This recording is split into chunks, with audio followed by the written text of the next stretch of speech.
Authors Over 50, Writing in Life's Sweetest Third. Authors Over 50's weekly podcast celebrates writers and their journeys to publication. Writing after 50 is a whole story on its own, so let's skip to life's sweetest third and talk with authors about their journey from pen to publish. Welcome, I'm Julia Daily, your host, and I invite you to listen to interviews with writers who've achieved their goal of publishing a book just later in life. We've seen award lists for under 30 or under 40, but I've yet to see lists for those who've achieved a significant milestone of their own, launching a new career and publishing their first book after the age of 50. We will hear about these authors' inspirations, struggles, strategies, and the smell of that first book. These writers' journeys inspire me because I'm one of them. My guest today is a native of Jackson, Mississippi, living in Memphis since 1988. She's the author of 5 books, 2 novels, a short story collection, a memoir, and an essay collection, and editor of 3 anthologies. Her latest book, PILGRIM Interrupted, will be released June 7th, 2022. She published her first book at age 65. Welcome to Authors Over 50, Susan Cushman. Thanks, Julia. It's great to meet you and great to be here.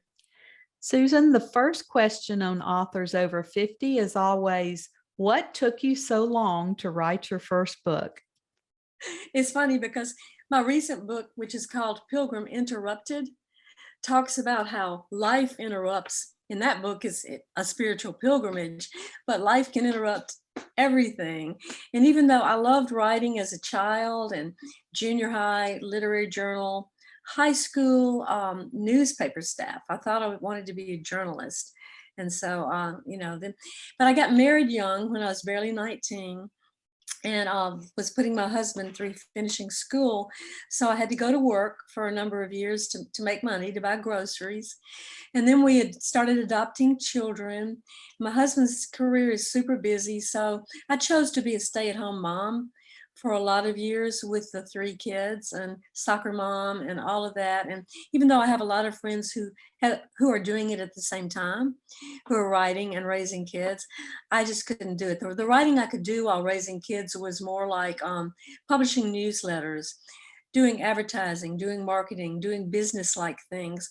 But the creative mind, for me, needing a lot of quiet, a lot of time to think. You know, when you're writing, you're thinking more than you're actually putting words down, or at least I am.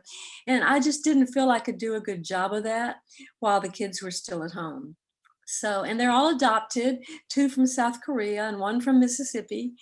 And so that was a lot of busy years. Now they're 44, 40, and 39, and we have 4 granddaughters.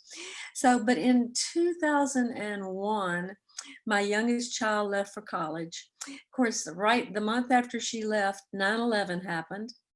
Our oldest son joined the Army and went to Iraq and Afghanistan. So, that was a little bit more than a little bit unsettling. And then I thought, okay, I'm going to start writing. And then I got cancer and cervical cancer. Fortunately, I'm fine. That was 21 years ago. And then I took another detour before writing, and it was more into spiritual art. I'm a convert to Orthodox Christianity, like the Greek Orthodox, only our parish is Antiochian. So I studied painting, or we call it writing, icons, using the ancient Byzantine style with egg tempera and gold leaf. I was going on pilgrimages to monasteries, studying with the nuns, doing a lot of that for several years. And the only writing I was doing was primarily essays and some poetry. I was working on a memoir, but I didn't want to publish it. I wasn't ready, and there was a lot of private things I didn't want to go public with, So finally, after several years of writing icons and writing essays and all of that, in the late, 2006 or 7, I got more serious about my writing. I started a blog. I started going to writing workshops and conferences. I started submitting my chapters of my works to MFA-led workshops and to other writers, and writing groups and all of that. So I got really serious then. And so I was in my 50s then. Yeah. But I was 65 by the time the first book came out. So 6 years later, I'm gonna have my 8th book coming out in June. So I'm making up for lost time, and I'm really having the time of my life with it. I'm having a great time with it. And I don't regret waiting, because a whole lot of my writing, I didn't have the content in my life yet to write this in my 20s and 30s and 40s. I mean, there are a lot of young people that are writing really wonderful things. I just didn't have it yet. So this is the time for me to be writing. This 7th decade of my life feels like the best one so far in many ways. I call it writing in life's sweetest third. And There you go. I think those of us who are writing later have figured that out, that we needed more time to develop our wisdom and our voice. And you've been quite prolific since you started that first book, and one to be released in June this year, and 5 books. And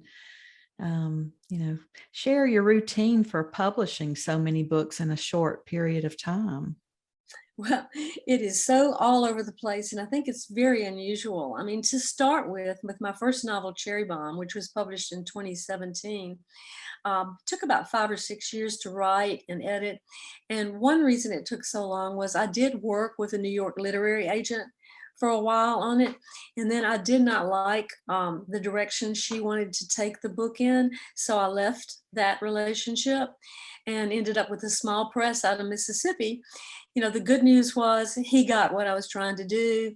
The editing made the book better. The bad news is it's a tiny little press, so it just didn't get, the agent could have gotten me a book deal with a bigger press, could have gotten out there more. I'm in a little pond, but I'm super proud of that book. And Cherry Bomb, it may always be my favorite because I took a lot of the things I didn't publish in an initial memoir, and I let them form the fiction for that book.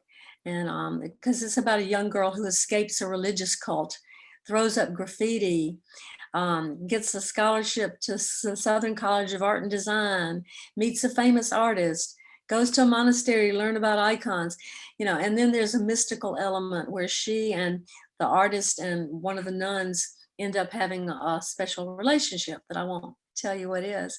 So that will probably always be my favorite book, because there's so much of me in there, but it's really completely fictional. So that came out in August of 2017. But while I was waiting for it to come out, I probably have ADD because I have to have more than one thing going on at a time. While I was waiting for it to come out, my mother was declining with Alzheimer's in a nursing home in Jackson, Mississippi. And I was going down there constantly. First I had sold her house, moved her into assisted living, then eventually into nursing home care, because my father died young at 68. So mom had been alone for a while. And so I started a blog, and I eventually took 60 of those blog posts and turned them into a memoir called Tangles and Plaques: A Mother and Daughter Face Alzheimer's. And it was such a quick project compared to Cherry Bomb, the novel, that was going on through the next stage and the next stage, that I ended up with it getting published first in January of 2017 by a small press out of Texas. So that came out in January. And then once again, I don't have a literary agent. So I'm just finding places here and here and here. And between the memoir and the novel, I had a real close friend in her 80s, approaching 90 now, a neighbor. And we were having one of our wonderful kitchen table coffees, talking about what I was going to do next. And she had gotten her PhD in aging when she was 65 and written about it, and was just really a mentor to me. So we came up with the idea for me to put together an anthology called A Second Blooming: Becoming the Women We're Meant to Be. And I invited 20 women authors to contribute to it. I even got a foreword by Anne Lamott. I had some great authors, Cassandra King, a whole bunch of really good authors in there. And Mercer University Press jumped on it. They loved it. So it ended up coming out in May of 2017. So January, May, and August, I had 3 books by 3 different publishers. It wouldn't have happened, but I was a little bit sneaky. I didn't tell each of the publishers about the other books until I had to, because one publisher would have never done that. and it could have been a marketing nightmare, but they were such different genres with such different target audiences that sometimes the same bookstores invited me back, some of them all 3 times that year, because different people came to hear the memoir about Alzheimer's or the anthology or the novel. They were so completely different. So that was a banner year, and it was fabulous. The year I turned 66, and but doing the anthology was so much easier than writing a book. If you like to organize things, one of my favorite things to do is find people that are gifted and good at things, and make use of that and get them out there. So when you do an anthology, that's what you get to do. You get to, I don't call for submissions, I invite specific people. So I decided to do it again. So in 2018, my second anthology, Southern Writers on Writing, was published in May by University Press of Mississippi. University presses, by the way, writers, they are wonderful to work with. They have all kinds of integrity, support. You get your work gets read by early readers and critiqued, and they're just terrific to work with. So I've had nothing but good experiences with university presses. And that had 26 essays, this time by 13 men and 13 women. And that came out in May of 2018. So then the next year, 2019, back it up. Cherry Bomb, the novel. My publisher's from Starkville, Mississippi, and he knows people in the libraries in small towns all over Mississippi. So he asked me to go on a little small town library mini tour as part of my marketing for Cherry Bomb. And I did, and I went to places like Eupora and Pontotoc and Aberdeen. And even though I'm from Jackson and went to Ole Miss in Oxford, I had never been to a lot of these other towns. So I went and spoke to the Friends of the Library groups in a lot of those towns. And I got back home from each visit, and I would start to write a blog post about the visit, because that's part of what I do on my blog.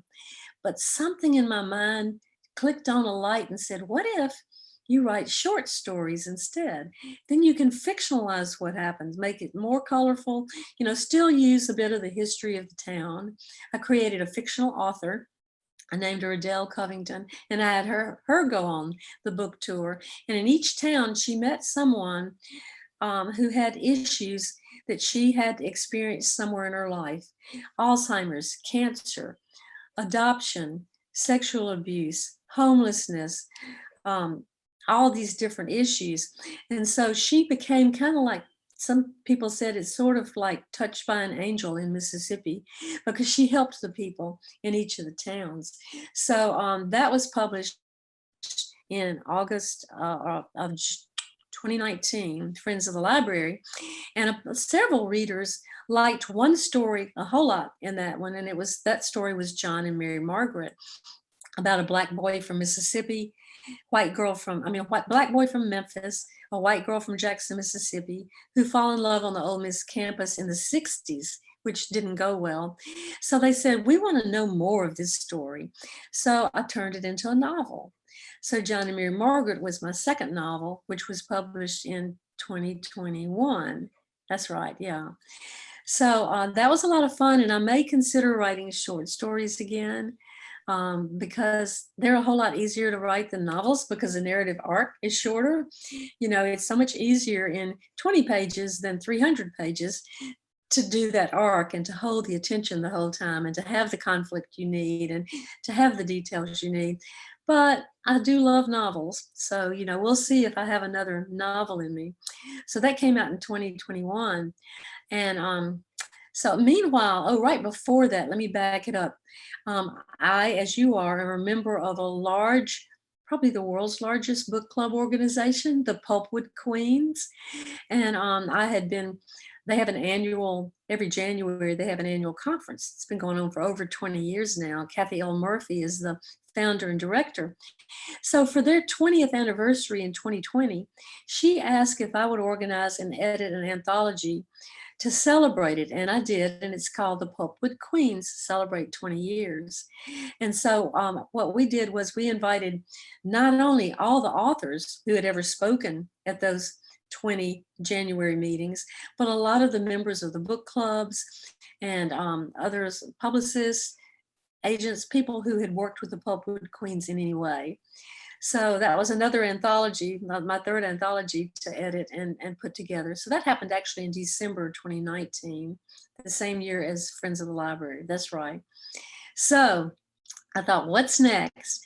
And I've always wanted to do a spiritual book that, as a convert from the Presbyterian Protestant faith of my childhood in Mississippi to the Orthodox, Christian Orthodox faith, it is so different. And my first essay ever published in a book was in 2012, and it was published in the book Circling Faith, Southern Women and Spirituality, University of Alabama Press, wonderful collection. And it was a little bit about my experience visiting monasteries and painting icons and meeting with a spiritual mother, the abbess there. So, but I've always wanted to, and I have essays, that have been published about my spiritual journey. So what I decided to do was to put a lot of previously published essays from anthologies and journals and even my blog together in a collection. And that's the one that's coming out in June. It's called Pilgrim Interrupted. And so these essays are about, they're in groups, like there's a group about orthodoxy and icons and monasteries, but there's also groups about mental health issues, with sexual abuse, eating disorders, addiction issues. There's a family section. We have the 3 adopted kids. We have a lot of interesting family dynamics. There's a section about writing and publishing, the Southern voice that's a part of all of this. So it's really a personal / spiritual memoir, mixed genre, essays, excerpts from fiction books and poetry and photographs. So it's something brand new that I've never done anything like it before. I was looking here quickly. So, it'll even have pages with photographs, which I always love in a memoir, because then you kind of get a visual on the people that are being talked about. And that comes out in June. So I'm really excited about the journey, and it's been a lot of fun, and I hope it keeps going as long as I can. A lot of your titles, Susan, could be themes for authors over 50. A Second Blooming, Becoming the Women We're Meant to Be, and Pilgrim Interrupted. And you and I have a lot of the same touchstones with adoption and writing these novels. That your novel, John and Mary Margaret, was in the 1960s as mine, No Names to Be Given, and both involved an interracial couple. And yours felt very memoir-like. Did you base the story or characters on real life people or events in your own life? Only half of it. Mary Margaret, the white girl from Jackson, Mississippi, who goes to Ole Miss and pledges Tri Delt and wants to be a writer. All of that's me. All of that's very much me. And it was super fun and easy to write Mary Margaret. I didn't have to do very much research at all. But John, the Black boy from Memphis, I had to do a lot of research on. And it's tricky for a white woman to be writing a protagonist as the Black male. And sometimes you get pushback for that, but that's cultural appropriation. There was an article in the Wall Street Journal about a year ago about James Baldwin and some other civil rights activists. But the author said that it is any person's duty to cross the cultural divide and write about other cultures and other races, that creativity and imagination depend on doing that. And it's our duty to do that. I remember when Catherine Stockett's book, The Help, came out, which was based in my hometown of Jackson, Mississippi. And although it was a novel, it struck a lot of chords, and she got some pushback for writing from a white person's voice, but that's cultural appropriation. And I thought she did a great job. And so in writing John and Mary Margaret, her relation, because they fall in love on the Ole Miss campus, that I never experienced that. That was completely fictional. And I was writing during the summer, when the racial protests in all over the country were really growing a lot. And my daughter, who's from South Korea, her husband is Black, and she has 2 mixed race children.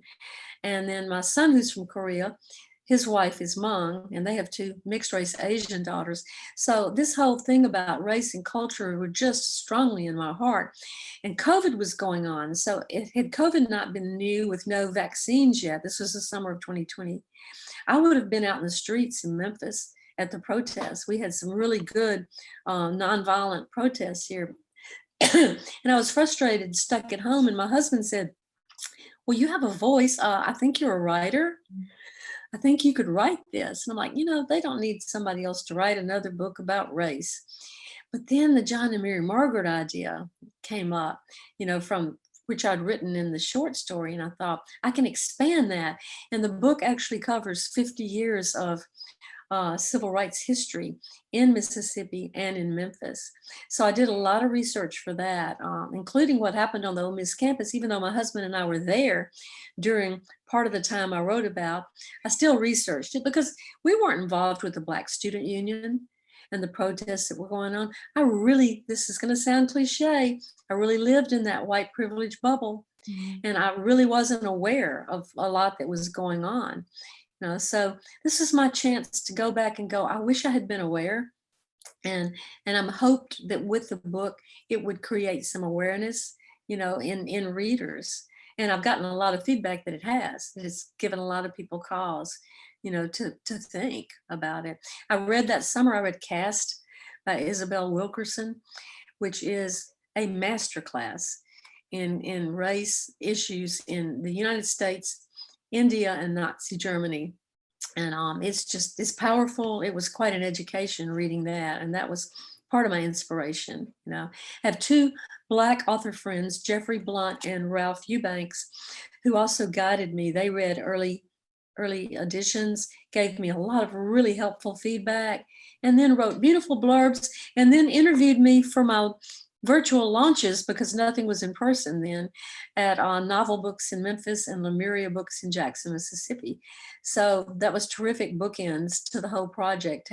Jeffrey was the first Black producer of NBC News in New York, where he worked for 25 years. And Ralph is a native of Mississippi, who is a visiting professor at Ole Miss and has written several wonderful books. The most recent one is A Place Like Mississippi. That's Ralph Eubanks. So I have to give a shout out to those two guys, because I don't think I could have done the book as well without their help.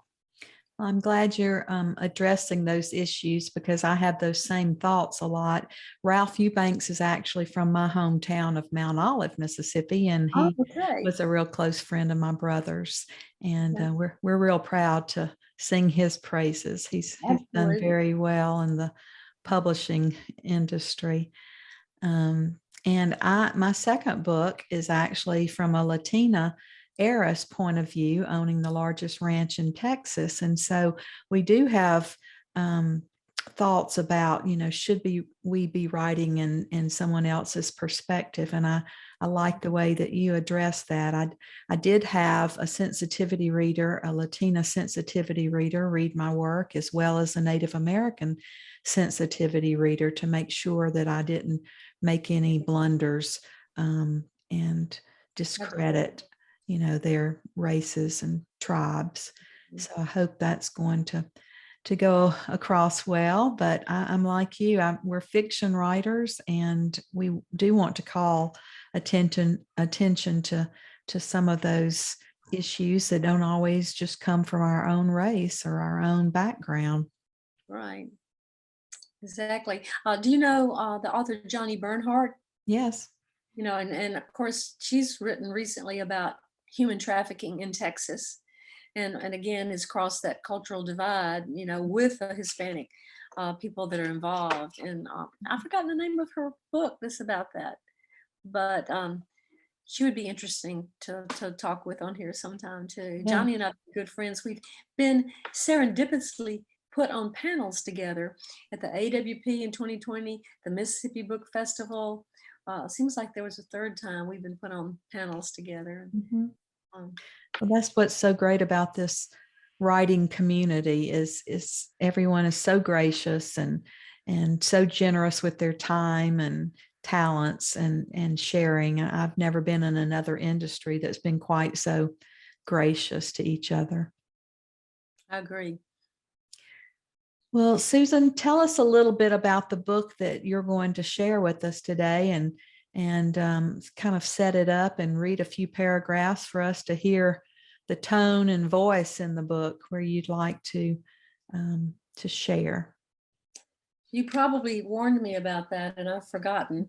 So, Pilgrim Interrupted. So it has 6 sections within it, and each section has a mix of mostly previously published essays, poetry, mostly not previously published, and excerpts from some of my books, and a few unpublished essays. So each section is kind of a mix, but I put them together thematically. The first section, Icons, Orthodoxy, and Spirituality, which is probably the longest section. And it has an essay in it called Pilgrim Interrupted. And maybe I should read a bit of that, because my husband and I were in Greece. Let me find that page. It is on 58. On a pilgrimage in 2007. Yes. And I'll just read a little bit from that, because it's the title say of the book. I was in the cave of the apocalypse on the island of Patmos, Greece, on October 21st, 2007. It was a feast day of Saint Christodoulos, who founded the monastery of the Holy Apostle John in 1088. Aside from the sense of awe one would expect to feel in such a sacred place, my emotions were pretty much intact until, well, let me set this up for you. The evening before, we had joined the large crowd of pilgrims at the main church of the monastery for a vigil. 3 to 4 hour service in the eve of a feast. The music was powerful. At one point, all the monks came out from the altar area and other places throughout the church and formed a semicircle in front of the abbot. Their voices swelled to the top of this ancient church, resounding off the towering iconographic images that fill the walls and even the dome. A huge chandelier, lit by dozens of beeswax candles, reflected back the gold leaf of the halos, surrounded us. I felt like Prince Vladimir's envoys when they walked into Hagia Sophia Orthodox Cathedral in Constantinople near the end of the 10th century. Their mission was to find a religion that Prince Vladimir could embrace and offer to the people of Russia. In their report, they said, "We didn't know whether we were in heaven on earth." Heavenly as it was, we chose to attend church in the cave of the apocalypse the following morning, rather than returning to the big church. We were drawn to the intimacy and history of this place, where the Holy Apostle John had heard the voice of God speak to him the words that would become known as the Book of Revelation. My husband is an Orthodox priest. We were traveling with another priest and his wife, old friends from Mississippi. So instead of reading, because it would take a long time, I'll just tell you what happened next. So there's only about 6 of us in the little church for the service, a priest and an altar boy. I don't know if there was a deacon. It was a small little group of us. You couldn't have fit more than 20 or 30 people in there for the service. And it's a small, intimate service. And I was in a very prayerful place in my heart. I was in awe of being in there. St. John, the evangelist, is the patron saint of my church here in Memphis. You know, my husband and I and this other couple were on this pilgrimage. So we were shutting out all the noise and activity of the world, or so we thought. Suddenly, this woman comes in with a clipboard in her hand, and the altar boy comes out, and they have a little chat back and forth like they know each other and all of that. He goes back in the altar, and the service is still going on. Suddenly, a group of tourists from a cruise boat parked at the bottom of the mountain start coming in their khaki shorts and white kids and fanny packs and cameras, just clicking away and chatting and looking at everything. Well, it took them at least 30 minutes to come through, go touch the place St. John touched, took a picture, even though the sign says no cameras, you know, walk in front and just gawk and awe at everything, and walk between us and the altar and out the other side. It goes on for about 30 minutes, you know. I mean, the service is an hour and a half, but still, I was interrupted. My pilgrimage was interrupted by that. I let it bother me. I let it disturb my peace.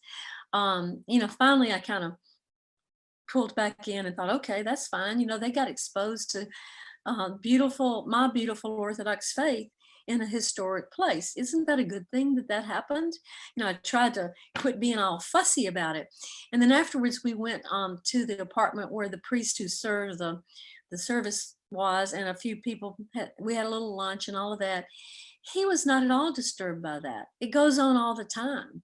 And he's just like, thank God, to God be the glory that these people are coming in and seeing this. And I thought, wow, what if that was your job, to serve liturgy to a little handful of real pilgrims and let all these tourists in, possibly Sunday after Sunday? I don't know.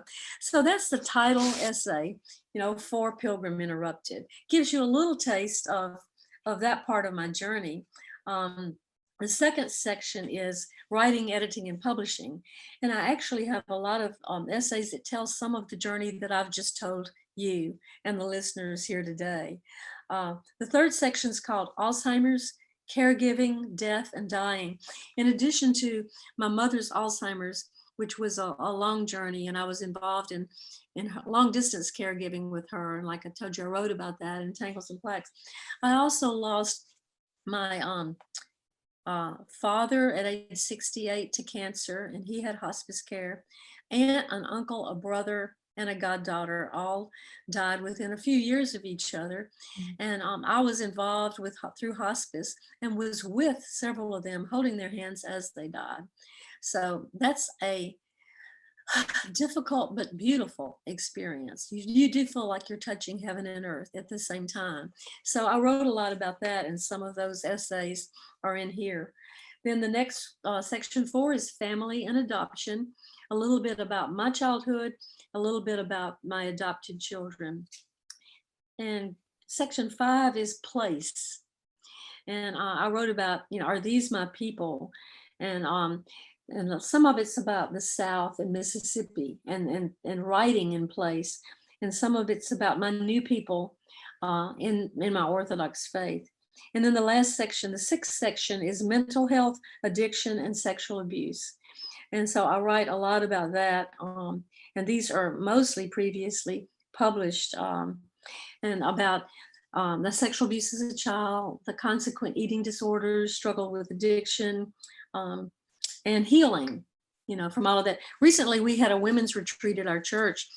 And one thing that the speaker had us all do was do a quick thing with the decades of our life and write one significant thing that happened in each decade. And is there a thread there?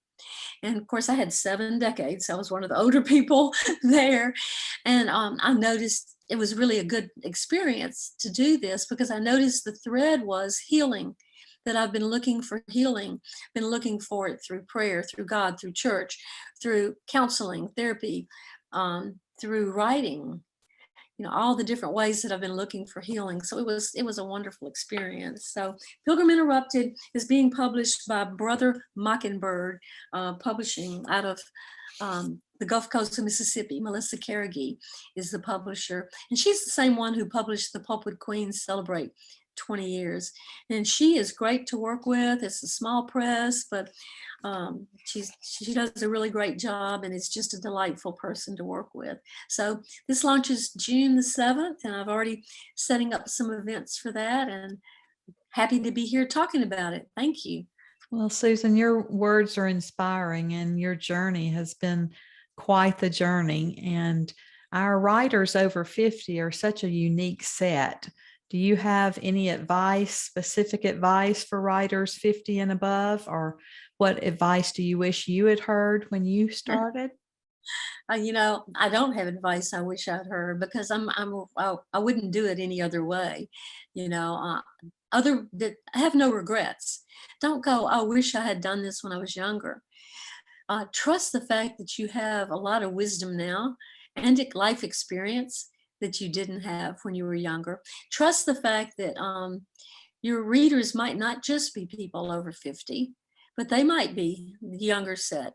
When I did the anthology, A Second Blooming, Becoming the Women We're Meant to Be, some of the people who contributed to that were in their 40s, 50s, 60s, 70s, and 80s. Talking about seconds in our life, second chances at a career, second chances after surviving cancer or becoming sober, or a new marriage, or, whatever, a different faith. So I would just say, trust that this could be the best time, that the best, don't regret the past. Trust that the best is here forward, and write. And find people to share your writing with, a writing group or workshops. Find people to share your writing with, because writing can be lonely. It's a one-person job when you're doing the creative part. Yeah. I think that's a perfect way to end our time together. I thank you so much, Susan, for being with us today, and we are very happy that you're one of our authors over 50. Thank you. I am too. Thank you so much, Julia. Thank you for joining us today. Please look for Authors Over 50 every Thursday, when we will have conversations with accomplished debut novelists over the age of 50. Please subscribe and share with a friend. And check out my own publication journey after 50 at www.juliadaily, that's D-A-I-L-Y, like dailynewspaper.com. Until next time, keep reading and writing. And remember, it's never too late to fulfill a dream in life's sweetest third.